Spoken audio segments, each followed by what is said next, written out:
Bonjour à tous, aujourd'hui on se retrouve pour une nouvelle vidéo. Donc alors aujourd'hui on va rééquiper donc ceci, donc une borne holophane, donc ça c'est juste l'appareillage. Donc j'espère que vous voyez bien parce que j'ai aucun retour, donc je vois pas le retour de l'écran. Donc j'espère que vous voyez bien, sinon tant pis on fera comme ça. Donc on a une borne qui est 100% vide, voilà, donc avec les vis d'origine, donc j'ai tout dévissé au préalable pour gagner un petit peu de temps. Donc là on a la douille d'origine, est-ce que vous voyez? Oui vous voyez. Là, on a la douille d'origine.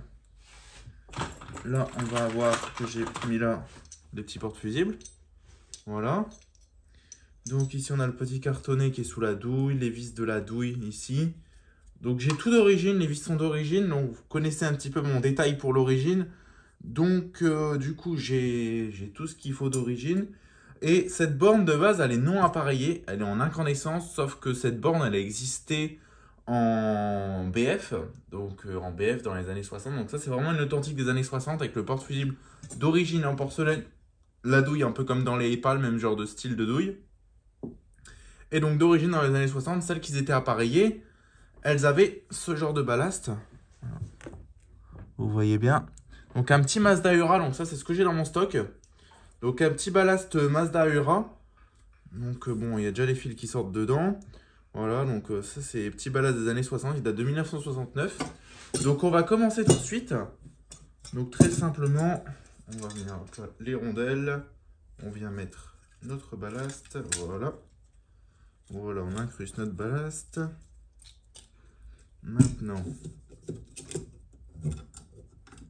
les rondelles qui font chier. Et voilà. Maintenant, on va visser notre ballast. Voilà. Tac. Donc cette vidéo, à mon avis, elle risque d'être un peu longue, un peu de blabla. Je sais pas combien de temps elle va durer, mais à mon avis, elle va durer longtemps.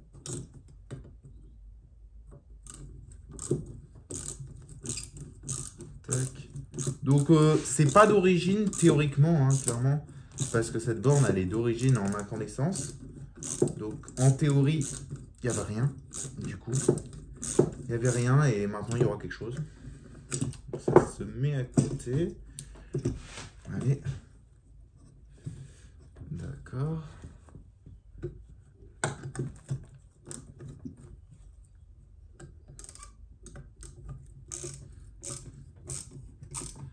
Elle sera en BF, donc en BF 125. Donc il y en a qui m'ont dit dans les commentaires où j'ai fait la vidéo de Edouard, donc sorti il y a un long moment maintenant. Il y en a qui m'avaient précisé justement que de la BF ça faisait peut-être un peu beaucoup, que c'était, enfin de la 125, c'était peut-être un peu beaucoup parce que ça allait chauffer ou quoi. Bon, déjà pour commencer, c'est une verrine en verre.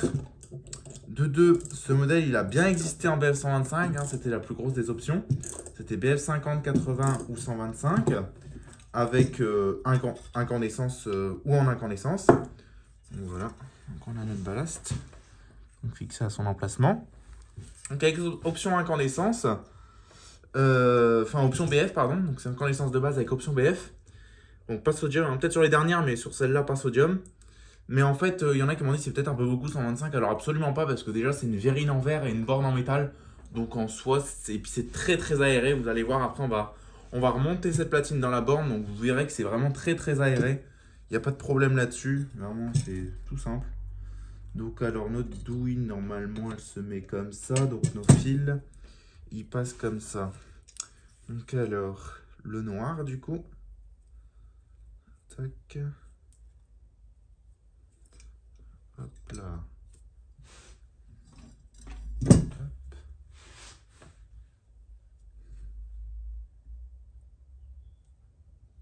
Donc on est bon. Donc pour ceux qui ne savent pas, le noir, enfin le fil de phase, donc la phase de la lampe, donc là en l'occurrence le ballast, parce que le neutre il va aller dans ma lampe, donc en l'occurrence ma phase de ballast, c'est toujours sur la borne, sur le pin de la douille, en fond de douille. Donc en théorie il n'y a pas de sens. En théorie il n'y a pas de sens puisqu'on est sur de l'alternatif, mais c'est mieux. Enfin moi on m'a toujours dit que c'était mieux. Donc du coup je fais ce qu'on m'a appris. Du coup en fil de neutre, on va prendre un petit fil en tissu, hein, comme de bien entendu.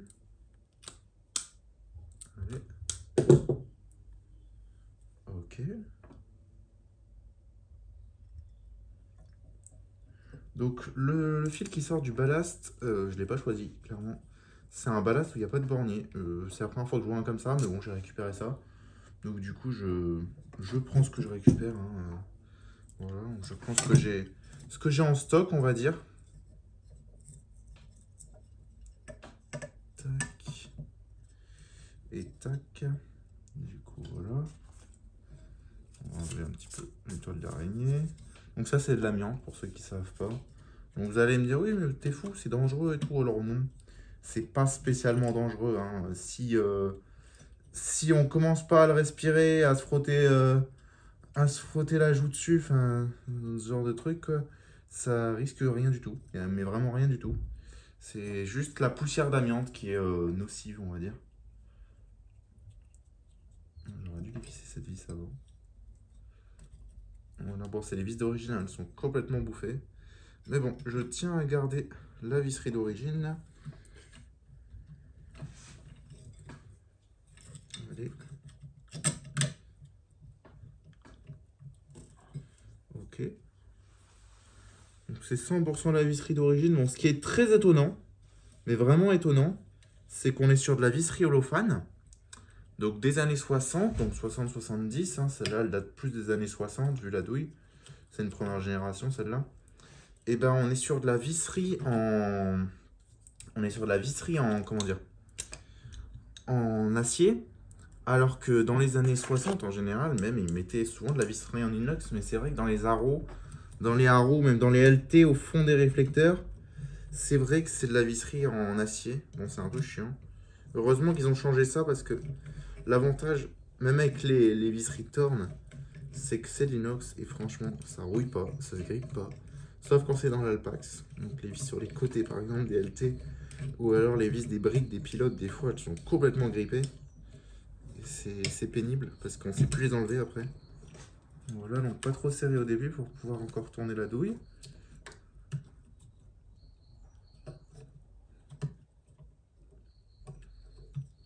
C'est mon fil qui bloque.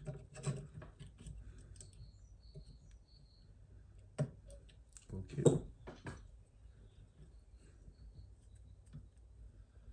Donc à la fin de cette vidéo, je pense qu'il y aura un test. Hein. C'est même pas je pense, normalement c'est sûr. On va déjà tester comme ça. Et après, sans doute qu'on testera dans la borne. Ou alors je le garderai pour la vidéo restauration. Je sais pas. On verra. Tac.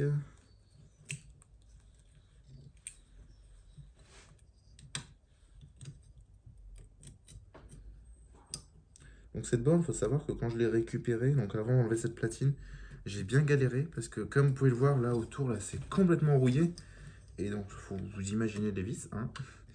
Et en fait, il faut aller tout au fond de la borne pour pouvoir accéder au schmilblick, aux vis.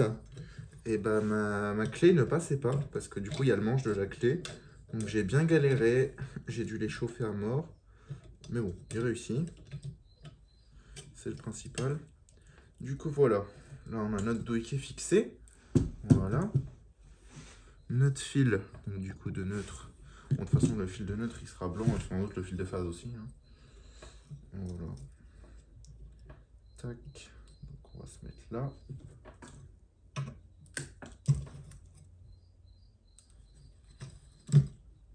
Et... Ah non, je croyais que c'était d'emblée.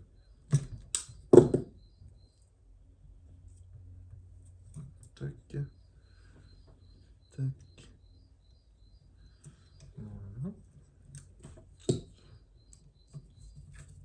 Donc là, vous voyez un petit peu l'envers du décor. Donc je fais ce genre de vidéo. Comme ça, en général, je le fais tout seul. Mais bon, là, du coup, je fais ce genre de vidéo. C'est pas trop mal. Moi, j'aime bien. Donc, ça permet justement que vous voyez. J'ai une BF qui m'a fait peur, elle est tombée. Ça permet que vous voyez un petit peu l'envers du décor. Donc vous allez me dire, bah, les fils sont trop longs. Hein. Je coupe pas les fils parce que c'est quand même les fils d'origine qui sortent du ballast. Et si, mettons, un jour, je sais pas, je sais jamais, ce ballast, je veux le récupérer et je veux mettre un autre ballast dans cette borne. Comme de toute façon, dans tous les cas, c'est pas le ballast d'origine, c'est le même qu'il y avait à l'origine, mais c'est pas celui d'origine. Et ben je peux le récupérer. Donc du coup, je préfère éviter de couper les fils. C'est comme là, vous allez me dire, mais il y a 4 fils pour un balast BF, c'est bizarre. Non, non, c'est parce qu'en fait, là, on a le fil de 200 et là, le fil de 230. Donc, je me suis mis sur le 240 directement. Du coup, voilà. Moi, notre fil, du coup, il est rouge. Ça, c'est fait. Donc, maintenant, ce qu'on va faire ici, c'est qu'on va quand même couper le bout là. Voilà, on va mettre un petit domino au bout. Donc, qui servira à rien. Hein. Je vais visser sur du plastique. Mais, enfin, il servira quand même à éviter que les fils ils touchent la carcasse. Parce que faut savoir que ces fils-là, normalement, c'est à l'installateur de les couper quand le ballast sert. Hein, parce qu'il se branche sur la phase qu'il veut, en fait, on va dire. Parce qu'on a la phase verte, la phase jaune ou la phase rouge. Et la phase rouge, c'est la phase de 240. Voilà. Donc, on va mettre ça comme ça, je pense. On va faire une sorte de petit nœud. Voilà. C'est bien. Du coup, voilà ce que ça donne. Voilà. Putain, on est déjà à 11 minutes de vidéo. Ça passe vite. Donc là, ici, on va y mettre un petit condensateur. Bon, c'est pas un condensateur d'origine, mais je crois que c'est pas des condos métalliques là-dedans. Donc on va mettre un plastique. Bon, il est pas vieux, hein, il date de 88. C'est un condensateur de pilote, ça. Donc voilà. Tac.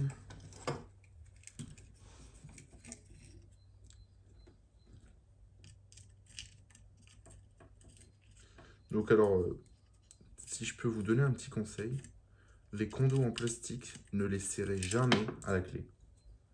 Parce que le petit éton qui est au bout là, qui se filte, eh ben, il se casse. Bon là il galère, donc je vais quand même être obligé de le serrer un peu à la clé, mais il est même possible qu'il casse. Tac. On va essayer, et s'il casse, bah tant pis, on mettra un autre. Hein.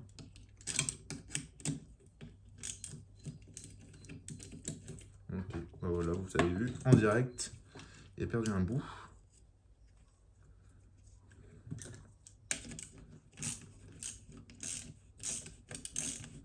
On va quand même le serrer à la clé, voilà, mais serrez vraiment pas fort.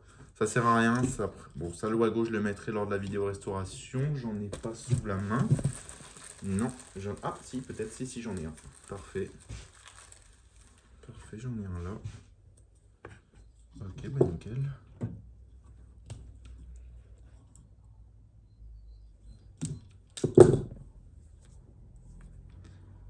Tac.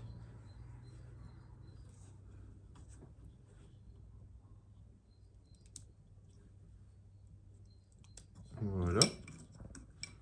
Ça, on est bon. Donc notre platine, elle est faite. Maintenant, on va l'alimenter. Voilà. Donc j'avais déjà préparé une fiche au préalable. Voilà. Tac.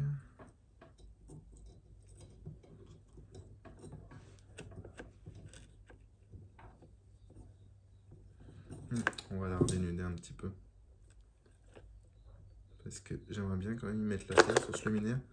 Sachant que c'est un vieux ballast quand même, on sait jamais. C'est pas que je lui fais pas confiance, je l'ai testé. Mais normalement, on sait jamais, il faut toujours quand même mettre la terre. Du coup, on va mettre la terre.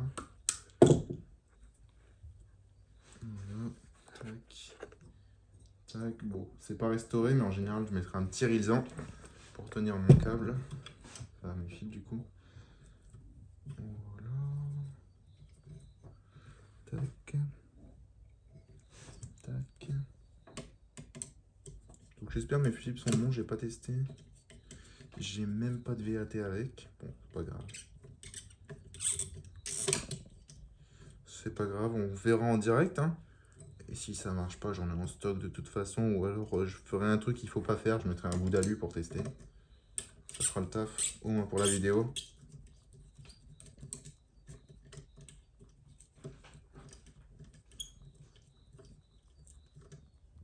Voilà. Ça c'est bon. On va tirer un peu dessus. Voilà. Maintenant, on va mettre notre terre.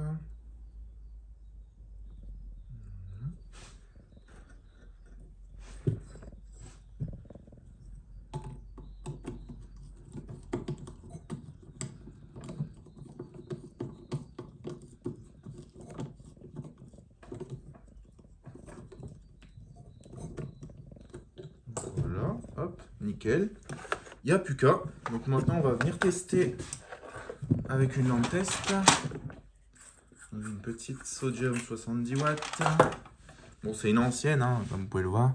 Mais elle est morte. Elle est complètement à cycle. Donc du coup, pour tester les lampes, ça fonctionne. Pour tester les ballasts, on va dire. Il est à fond. Ouais. J'ai bien l'impression. Donc je me mets loin parce qu'on ne sait jamais si la lampe elle pète. Hop, je débranche le téléphone. J'envoie la sauce. Il se passe rien. Donc là vous voyez qu'il se passe rien du tout. Donc mon ballast ronronne, mais il se passe rien. Alors pourquoi? Déjà là, la vis elle est mal serrée, bon ça c'est pas grave. Mais il est bien dans ma douille. Ouais. Pourtant ce ballast il est testé. Je me suis pas trompé, noir vers la lampe. Bah oui.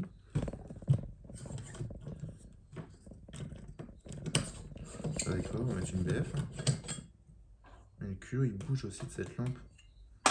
Donc je sais pas. On va tester avec une LED.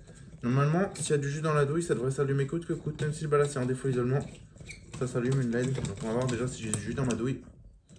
Sinon, je ferai ça hors caméra. Parce qu'à mon avis, ça doit être un truc tout con, un fixe débranché ou un truc comme ça. On envoie. Et ma LED,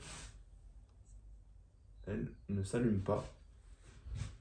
D'accord. Donc du coup, c'est un problème de fil qui s'est débranché.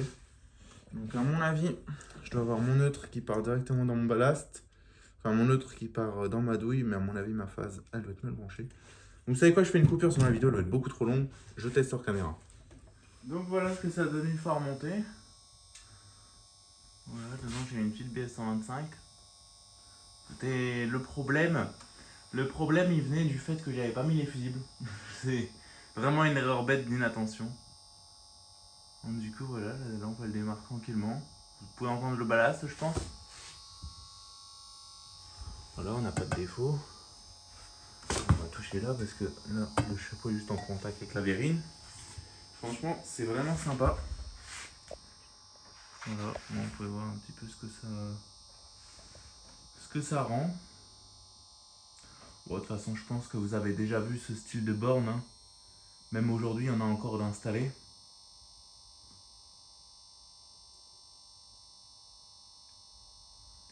Voilà, donc ça s'allume tranquillement, j'ai mis une BF9 donc faut le temps. Le ballast il ronronne vraiment bien, j'aime bien. Franchement on est vraiment sur une borne, la borne que je voulais. Voilà, une petite borne holophane. Donc ça complète encore plus ma collection holophane. Donc ça c'est des bornes qui se vendent sur le bon coin à des prix astronomiques que je comprends même pas pourquoi, sachant que c'est des vieilles bornes, on va dire pourries, parce que sans les refaire, donc l'état actuel, elle n'est pas en super bon état, faut la refaire. Donc on va dire c'est des vieilles bornes pourries, et pourtant ça se vend à des sommes folles. Je ne comprends pas, mais bon, moi on me l'a donné. Je remercie encore une fois Edouard de me l'avoir donné, parce que c'est vraiment cool, il aurait pu la garder. Donc là c'était à lui, il en avait qu'une. Enfin voilà quoi. Donc la vidéo, ça va faire une vidéo de 20 minutes, hein, donc bon c'est assez long, mais bon. J'espère que pour ceux à qui ça plaît, ça va vous plaire, ce genre de vidéo. Enfin voilà. Bon sur ce, n'hésitez pas à liker, commenter et à vous abonner. Moi ça me ferait vraiment extrêmement plaisir. Et sur ce, je vous dis au revoir. Allez, ciao.